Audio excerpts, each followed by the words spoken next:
সবসময় কাজ হচ্ছে যে কোনো একটা কাজে লেগে থাকতে হবে। যদি মনে চায় যে পড়ালেখা করব তাহলে পড়ালেখাই করতে হবে। আর যদি মনে চায় যে না পড়ালেখা করব না, তাহলে যে কাজ করবে এই কাজ একটা কাজ ধরে লা, ওই কাজ করতে থাক। আধা কাজ করে কোনো লাভ নেই। ওই পড়ালেখা ভালোভাবে করবি, যে হ্যাঁ আমি ভালোভাবে পড়ালেখা করুম, তাহলে ঠিক আছে। আর নাইলে ক যে আচ্ছা পড়ালেখা তোমার কাজে লেগে যাবো, তাহলে কাজে লেগে যা। এই 15 বছর থেকে যখন কাজে লাগবে তখন দেখবে 25 বছর হইতে হইতে দেখবে কোটিপতি হয়ে যাবে। আর আধা মাদা ফইরা আছে না, 25 বছর গিয়ে 30 বছর গিয়ে দেখবে কোনো কামে লাগছিস না, তখন দেখবে হালেও না জালেও না। হয় ভালোভাবে পড়তে হবে, নাহলে পড়ালেখা বাদ দিলাইতে হবে। আধা মাদা ফইরার নাম মাত্র ফাঁস করে যে আমি শিক্ষিত, এটা করে সেটা বাদ পাওয়া যাবে না। সর্বোচ্চ পড়তে হবে যে আমি পড়ালেখা করব একদম হাইয়েস্ট, যে দিক দিয়ে যাবো ওই দিক দিয়ে আমার কাজে লাগবে, তাহলে ঠিক আছে, পড়ালেখা করা দরকার আছে। আর এই নাম মাত্র পড়া আমি এসএসসি ইন্টার অনার্স কমপ্লিট করলাম, পরে কোনো জায়গায় কিছু করতে পারলাম না, তারপরে চাকরি পাইলো একটা পাইলাম, ছোটোখাটো একটা চাকরি পাইলাম, 10,000 12,000 15,000 টাকা দা, কোনো মতো শেষরায় জীবন চলবো, ঠিক না? ঘর ভাড়া দিবে না খাইবে? 15,000 টাকা যদি বেতনে চাকরি করে ঘর ভাড়া দিবে না খাইবে, ঠিক না? তো হয় ভালোভাবে পড়তেব যেন আমি মানে ভালো বেতনে চাকরি করতে পারি, ভালো কিছু করতে পারি। আর না হলে পড়ালেখার দরকার নাই, কামে লাগে দেখি। এখন যদি হ্যাঁ ঠিক আছে, এমন বহুত লোক আছে যে অনার্স মাস্টার কমপ্লিট করে যে কোনো কিছু না ঘুরে ঘুরে খা, ঠিক আছে? সার্টিফিকেট আছে, সার্টিফিকেট দেওয়া কিন্তু ফানি খাইবি? সার্টিফিকেট হচ্ছে কি কলার পাতা বলে মানুষে, ঠিক না? এখন তোর সার্টিফিকেট আছে, তুই অনার্স মাস্টার্স কমপ্লিট করে, কিন্তু তুই কোনো কামে লাগতেছ না। আরেকবার ক্লাস 3-তে পরে 4-এ বিদেশ গিয়া দেখবে এলাকার মধ্যে একটা 5 তলা বিল্ডিং দেওয়ান বইয়ে দেখা। তোর কি এই অনার্স মাস্টার্স কাগজের দাম হয়েছে না এদের 3 পর্যন্ত পড়া, ক্লাস 5 পর্যন্ত পড়া সৌদি আরব গিয়া টিয়া কামাইয়া 10 বছর একটা আয়সার এলাকায় একটা বিল্ডিং 5 তলা দেওয়ান বাড়া তুই লেখা, এটা বালা? নাকি অনার্স মাস্টার্স করে তুই কামলা খরচ? সহজ সমাধান দিতাম নি, সহজ সমাধান। মনে কর তুই অনার্স মাস্টার্স কমপ্লিট করলি, কত বছর লাগলো? 25-26 বছর লাগলো মাস্টার্স কমপ্লিট করলি। তারপর তুই 4-5 বছর চাকরির লাগে ঘুরলি, বয়স হইলে কত? 30, ঠিক না? তখন দেখা গেল তুই একটা চাকরি পাইলে কত? 15,000 টাকা বা 16,000 টাকা বেতন একটা চাকরি পাইলে। এই চাকরি পাই সারা জীবন কি করবি? চাকরি করতে হবে। রোদ বৃষ্টি জ্বর তুফান, শরীর ভালো না, সর্দি কাশি, সব ঋতুতে কি করতে হইব? হ্যাঁ, সব ঋতুতে চাকরিটা করতে হবে, কাম করতে হবে, ঠিক না? তুই 30 বছর পর্যন্ত 25-26 বছর পর্যন্ত অনার্স মাস্টার্স কমপ্লিট করছস, 30 বছর পর্যন্ত মানে 5 বছর তুই চাকরির জন্য ঘুরে একটা চাকরি পাইলে 15-16,000 টাকা দেয়া, ঠিক আছে? বা 20,000 টাকা দিয়ে একটা পাইলি, তো তুই একটা 20,000 টাকা চাকরি পাইবে 30 বছর বয়সে। তখন দেখা গেল যে ঘর ভাড়া আছে তো 10,000 টাকা, আর খাওয়া দাওয়া আছে, হাত খরচ মিলা দেবো কি 15-16,000 টাকার মতো খরচ গেল গা। 10,000 টাকা ধরলাম ঘর ভাড়া বা মানে গ্যাস কারেন্ট সব মিলে। আর ধর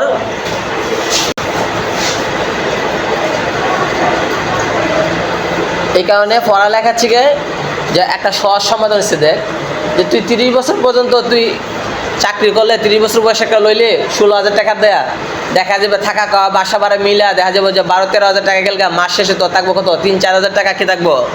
সেভিং থাকবো।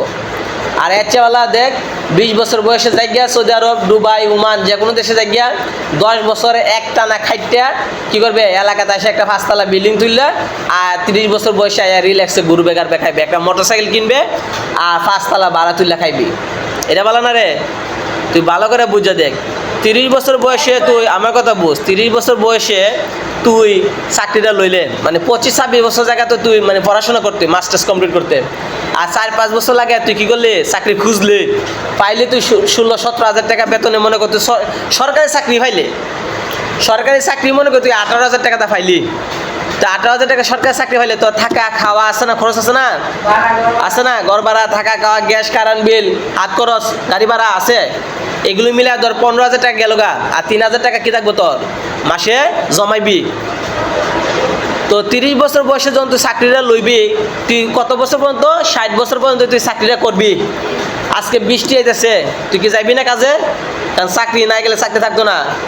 জ্বর তুফান আইতেছে, যাইবি না? শরীর ভালো না, 3 দিন ধরে 7 দিন ধরে জ্বর অসুস্থ করে রইছস, যাওয়া লাগবে না?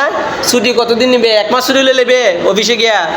অবশ্যই না, বড় জোর 1 দিন 2 দিন 3 দিন নিবে, ভালো না লাগলো যাইতে হইব, ঠিক না? তো প্রতি মাসে তোর টাকা জমতেছে কত? 3000 টাকা। কারণ কি তুই 18,000 টাকা পাইলেও তো তোর খরচপাতি আছে, থাকা খাওয়া, গ্যাস বিল, কারেন্ট বিল, বাসা ভাড়া, চাল ডাল সবই তো কিনবি। তাহলে প্রতি মাসে 3000 টাকা জমায় তুই বুড়া বয়স পর্যন্ত কী করবে? গাদার মতো খাটতে থাকবি। আর এর চেয়ে বেলা 20 বছর বয়সে জায়গা সৌদি আরব, দুবাই, ওমান, লাগা 10 বছর আইবি না দেশে, 10 বছর একদম খাটবি ভালোভাবে। 10 বছরের টাকা জমাইবি, হ্যাঁ, বা 10 বছরের মধ্যে 2-3 বছর টাকা জমাইয়া জায়গা কিনবে, 2-3 বছর আগে টাকা জমাইবে, জমায় একটা জায়গা কিনবে, আর আর আর 7-8 বছরে টাকা জমাইয়া একটা বিল্ডিং করবি। 5 তলা তুলতে পারলেন না, কোনো সমস্যা নাই, তুই 3 তলা তুইলা ভাড়া দেয়া, তুই 30 বছর 20 বছরে গেছলে বিদেশ, 10 বছর করে 30 বছর আয় পড়লে আয়া 3 তলা টেহা দেয়া, টেহা ভাড়া দেয়া, জমাইতে জমাইতে এবারে 4 তলা করবে 3-4 বছর পরে, আবার জমাইতে জমাইতে 3-4 বছর পরে আবার কি করবে? 5 তলা করবে, ঠিক না? তুই 30 বছর বয়সে দেশে আইয়া পায়ের উপরে পা তুইলা খাইতেছস, আর আরেকটা লোক পড়াশোনা করে 30 বছর বয়সে কি দেখছে? চাকরির ঢুকিয়া বুড়া বয়স পর্যন্ত 60 বছর মতো গাদার মতো খাটবো। আর তুই 30 বছর থেকে কি পায়ের উপরে পা তুইলে কি করবে? খাইবে, ঘুরবে, আত্মীয় স্বজন বাইর যাবে, ঘুরবে, যখন জানো মন চাই এখানে ঘুরবে, যাইবে বিন্দাস। মাস শেষে ভাড়া আইতেছে বেটা, তুই ভাড়ার টিয়া তো তুই পাইতে পারবে। 5 তলা বিল্ডিংয়ে কয়টা করাইও দেন যা, কয়টা ফ্ল্যাট? 10টা, 10টা, 2টা ফ্ল্যাট করে দিলাম, জায়গা শুরু মনে কর যে 300 টাকা করলে বই থাক, পরে ক্লাসে কোনো দরকার নাই। তাহলে দেখ, একটা লোক 30 বছর বয়সে কি করলো? চাকরিতে কাজ থেকে অপশন নিল, বিদেশ থেকে গিয়ে আসা, এখন ঘুরে ঘাড়ে খায় আর ভাড়া তুলে। এখন দেখ, যদি সে 5 তলার মধ্যে 10টা ফ্ল্যাট হয়, তাহলে ফ্যামিলি ভাড়া, 5 তলার মধ্যে 10টা ফ্ল্যাট, 10টা ফ্যামিলি কি দিব ভাড়া? আর যদি 5,000 টাকা ভাড়া দেয়, তাহলে সে কত পাইতেছে? টাকা আসতেছে। সে যদি 5,000 টাকা ভাড়া দেয়, হ্যাঁ, 5 তলার মধ্যে মনে কর জায়গা হয়েছে 3 শতক বা 2 শতক জায়গা, 3 শতক জায়গা ধর। এখন সে যদি, তাহলে প্রতি তলায় যদি 2টা করে মানে বাসা হয়, 5 তলার মধ্যে হবে 10টা, ধর 5,000 টাকা করে ভাড়া দিল, তাহলে 50,000 টাকা গর্ব আইবা। আরে বুড়া বয়স পর্যন্ত গাদার খাটনি কাটবো, হ্যাঁ। 30 বছর থেকে সে চাকরি ঢুকছে, 60 বছর পর্যন্ত গাদা খাটনি কাটবো 18,000 টাকা বেতনে, তাও আবার নিজের শরীর নিয়ে খাটবো, নিজের শরীর নিয়ে কাটবে না। আর হ্যাঁ, ঘুরবা গাড়বো, যাইবে কক্সবাজার, সিলেট, গোলাগঞ্জ, রাজশাহী, বাগেরহাট, আর হ্যাঁ আমাদের ভাড়া আইতেছে প্রতি মাসে, আইতেছে না? আর হ্যাঁ, যদি কামে না যা, চাকরিতে না যা, তাহলে কি বাড়াইবো, মানে বেতন আইব, তাও চলতে পারবো। আর প্রতি মাসে সে কত টাকা পাইব? চাকরি করে সে 18,000 টাকা বেতনে চাকরি যদি করে, সে তো বললাম না 14-15,000 টাকা তার খরচের জায়গা, থাকা খাওয়া, চাল ডাল সব খরচ 2,000-3,000 টাকা থাকবো। তাহলে যদি সে প্রতি মাসে যদি সে 5,000 টাকা চাকরি করে 20,000, সে ঢাকা শহরে বা সিলেটে বা রাজশাহী একটা শহরে, জেলা শহরে সে চাকরি করে 20,000 টাকা। এখন সে যদি একটা জেলা শহরে চাকরি করে, মনে কর সিলেট জেলাতে চাকরি করে, যদি সে একটা জেলা শহরে চাকরি করে, কথা বুঝ, জেলা শহরে চাকরি করলে সে ওইখানে বাসা নিয়ে থাকতে হবে। দিকে জেলা শহরে যদি থাকতে হয়, তাহলে সে কি 20,000 টাকা নিয়ে সে যদি একটা চাকরি করে, তাহলে সে অবশ্যই কি থাকবে? 10,000 টাকা, সে মানে 15,000 টাকা তার কি থাকবো? থাকা খাওয়া খরচ থাকবো, বউ নিয়ে থাকতে হলে। এখন সে যদি 5,000 টাকা সে প্রতি মাসে জমায়, তাহলে কত? 1 বছর কত জমতেছে? 5-12 60,000 টাকা। 1 বছর কত আসে? 10 বছরে 6 লাখ। 10 বছরে যদি 6 লাখ টাকা সে জমায়, তাহলে সে 6 লাখ টাকা 1 শতক জায়গা কিনতে পারবো না? বর্তমানে বাজারে আশেপাশে কি জায়গায় 1 শতকের দাম কি 6 লাখ টাকা? আরো বেশি, বেশি না? তাহলে এখন চিন্তা করে দেখ, যে একটা লোক যদি 20,000 টাকা বেতনে চাকরি করে, সে হোক সরকারি চাকরি, 20,000 টাকা বেতনে চাকরি করে, তাহলে সে যখন জেলা শহরে থাকবে, তার কি আছে? 15,000 টাকা খরচ আছে, 5,000 টাকা সে জমাইবে। 1 বছরে 5-12 60,000 টাকা জমাইবে। 10 বছরে কত? 6 লক্ষ টাকা জমাইবে। 10 বছরে সে 1 শতক জায়গাও কিনতে পারবে। 20 বছরে কত জমাইবে? 12 লাখ টাকা। তো 20 বছরে সে 1 শতক জায়গা কিনবে, ঠিক না? এইভাবে হচ্ছে কি, এখন একটা লোক যদি 5,000 টাকা জমায়, যদি সে 20 বছরে সে 12 লক্ষ টাকা জমায়, তাহলে 20 বছরে সে মাত্র 1 শতক জায়গা কিনবে। তাহলে কি তার কি হবে? 30 বছরে তো সে চাকরি ঢুকছিল, তাহলে তার 50 বছরে যদি সে 1 শতক জায়গা কিনে, 1 শতক জায়গা কি বাড়ি হবে? আর 60 বছরে তো সে মইরা কবরে চলে যাবে। তো কই যাবে আর বাড়ি, আর কই যাবে তার 1 শতক জায়গা? কথা বুঝ। তাহলে দেখা গেল যে আমরা রিল্যাক্সে যদি জীবনটাকে সহজ বানাতে হবে। এই বুঝ, জীবনটাকে সহজ বানাতে হবে। জীবন সহজ মানে কিছু লোক দেখবে আমাদের আশেপাশে যে সারাটা দিন এরা খাটে, ঠিক না? গাধার মতো খাটতেছে, কিন্তু অবস্থার উন্নতি হইতেছে? উন্নতি হয় না। সবাই আমাদের ব্যবসা সবার কথাই বলতেছি, দেখবে সকাল থেকে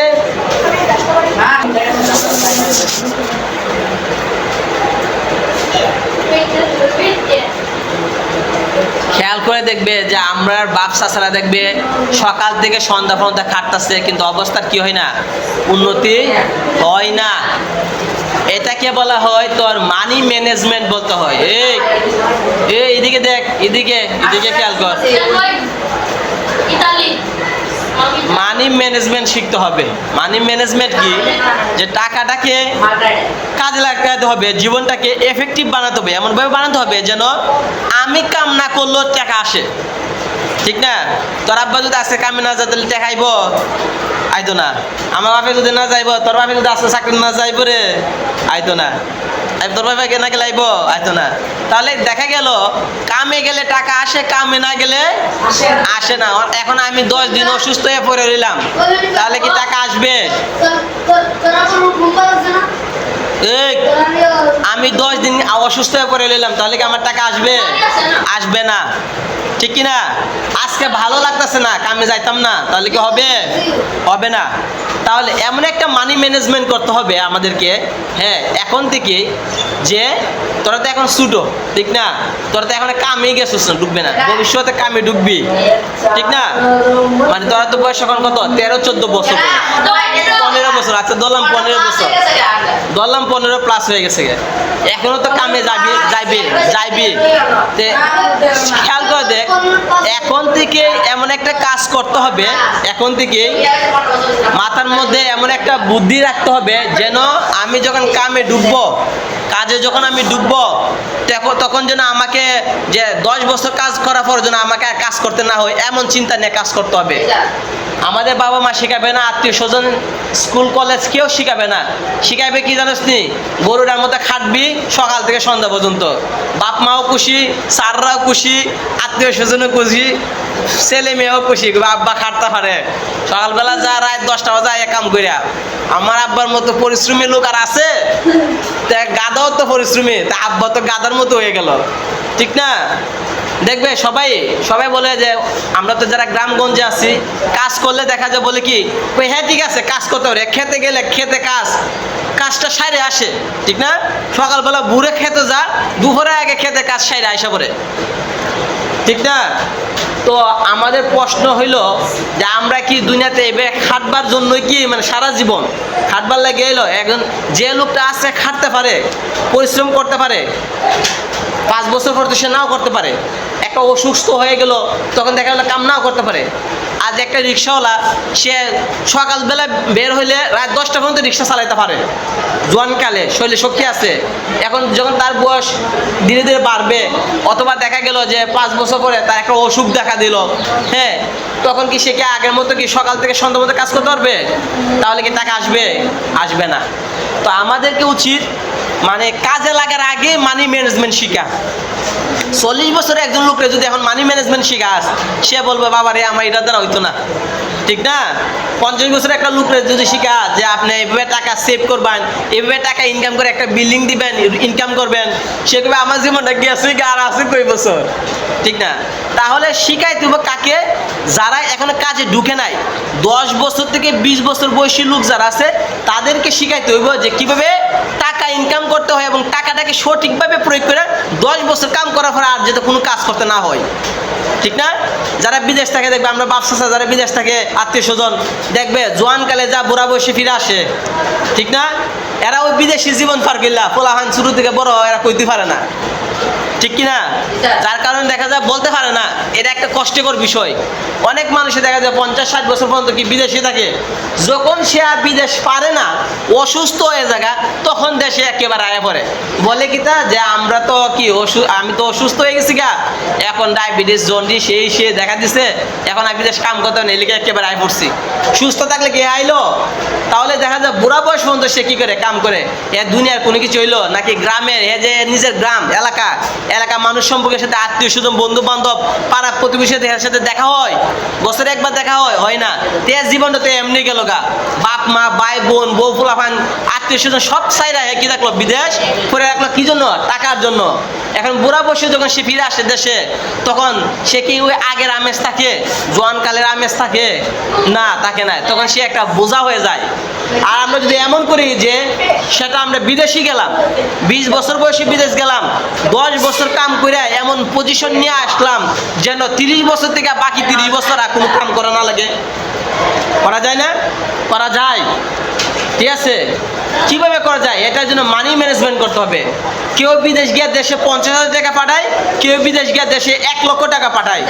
তুমি 50,000 টাকা পাঠাইও, তুমি যদি 10 বছরের মানে একটা টাইম ম্যানেজমেন্ট বা মানি ম্যানেজমেন্ট করতে পারো, তাহলে এই 50,000 টাকা বাড়িতে পাঠায় মানে রুজি কইরাও তুমি কি করতে পারবা যে 10 বছর কাম করে দেশে আসা আর করা লাগবে না। আর যার 1 লক্ষ টাকা আছে সেও পারে। এখানে টাকা এখানে বিষয় না যে হ্যাঁ আমি তো বিদেশ গিয়া মাত্র কি করি, দেশে তো আমি মানে খাইয়া দেয় আমি 30,000 টাকা রাখতে পারি।